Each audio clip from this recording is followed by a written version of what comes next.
नमस्कार, आप देख रहे हैं न्यूज यूपी 24 और मैं हूं आपके साथ ज्योतिका। आइए रुक करते हैं खबर की ओर। जूनियर स्कूल के कई बच्चों की हालत अचानक बिगड़ी। स्कूल की छुट्टी से पूर्व गश्त खाकर गिरे बच्चे, करने लगे अजीब हरकतें, मचा हड़कंप। नगर के निकटवर्ती ग्राम एंज जागीर के जूनियर स्कूल में आज दोपहर बाद अचानक ही 6वीं कक्षा के कुछ बच्चों की हालत बिगड़ने लगी और ये बच्चे अपनी गर्दन दबाने जैसी अजीब हरकतें करने लगे। बच्चों की हालत बिगड़ते ही हड़कंप मच गया और सूचना पर पहुंची चिकित्सक टीम ने परीक्षण कर उपचार किया। चिकित्सकों के अनुसार वर्कलोड या सर्दी के कारण ही बच्चों की हालत बिगड़ी और एक दूसरे को देखकर कुछ बच्चे होश खो बैठे।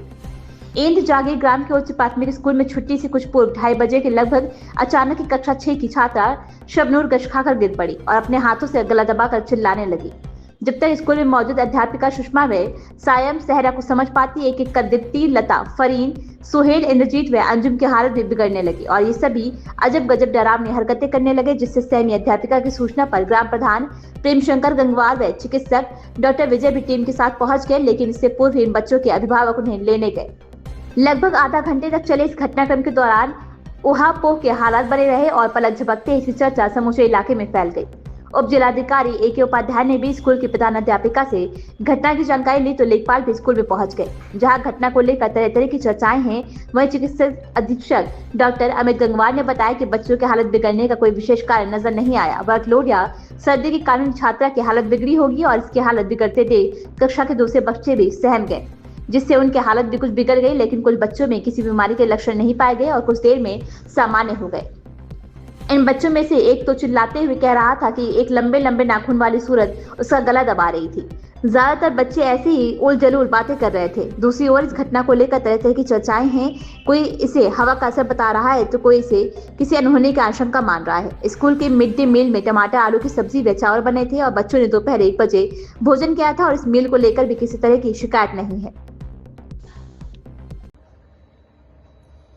सर, आज जो बच्चों की तबीयत खराब हुई है प्राथमिक विद्यालय के अंदर, कैसा क्या मामला था, इस पर क्या कहेंगे? जैसे कि मेरे संज्ञान में आया था, मैं तो ट्रेनिंग में था उस दौरान जी, तो हमारी टीम, स्वास्थ्य विभाग की टीम, आरबीसी की टीम पूरी स्कूल पहुंची थी। वहाँ बच्चों से पूछा गया था, वहाँ के टीचरों से भी बात की थी उन्होंने, तो उन लोगों ने यही कहा कि कुछ भूत प्रेत की इस तरह से है। और डॉक्टर ने जब बच्चों से पूछा क्या दिक्कत है, तो कोई बच्चा कह रहा कि ऐसा लग रहा कि हमारा कोई गर्दन दबा रहा हो। सभी बच्चे कुछ देर के लिए मूर्छित हो रहे थे डॉक्टर द्वारा, फिर सही होकर कुछ बच्चों के गार्जियन बच्चों को घर ले गए। 2 बच्चे हमारे सीएससी पे रेफर हुए। हमारी टीम पहले से अलर्ट थी, उन्होंने उन्हें इमरजेंसी में बैठाया, ऑब्जर्व किया, पूछा हिस्ट्री ली, पेट दर्द बताया तो दवाई भी दी और उन 2 बच्चों को रेफर किया हायर सेंटर हमारे जिला अस्पताल में। सर, डॉक्टर के बारे में तो भूत प्रेत कुछ होता ही नहीं है, तो उसमें क्या बीमारी हो सकती है, क्या कारण रहा? बीमारी के लिए उन बच्चों को हमने हायर सेंटर पे रेफर कर दिया है। अगर कोई इस तरह का इंटरवेंशन निकलेगा तो वहाँ इन्वेस्टिगेशन होने के बाद ही पता चल पाएगा।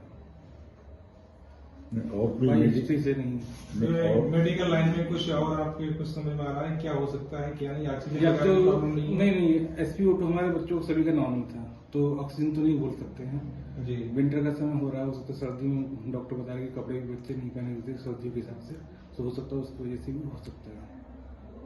और कोई विशेष बात नहीं, वैसे सामान्य पाए गए, सामान्य पाए हैं बच्चों को। बाकी 2 बच्चे हमारे पास आए थे, उनको जिले में भेज दिया गया है। अच्छा, उनको इन्वेस्टिगेशन के लिए कि आप एक बार फिर भी दिखा लो, बहुत सारी जांचें होती हैं, वैसे नॉर्मल है, वैसे नॉर्मल ठीक। और आया वो कह रहा मुझे एक इंसान दिखा, लंबे लंबे नाखून थे, बाल और पैर हो गए और बाल दांत बड़े बड़े हो गए, बहुत बड़े, मैंने भी देखा बहुत बड़े बड़े कह रहे अभी। इस खबर में बस इतना ही। बने रहिए न्यूज यूपी 24 के साथ।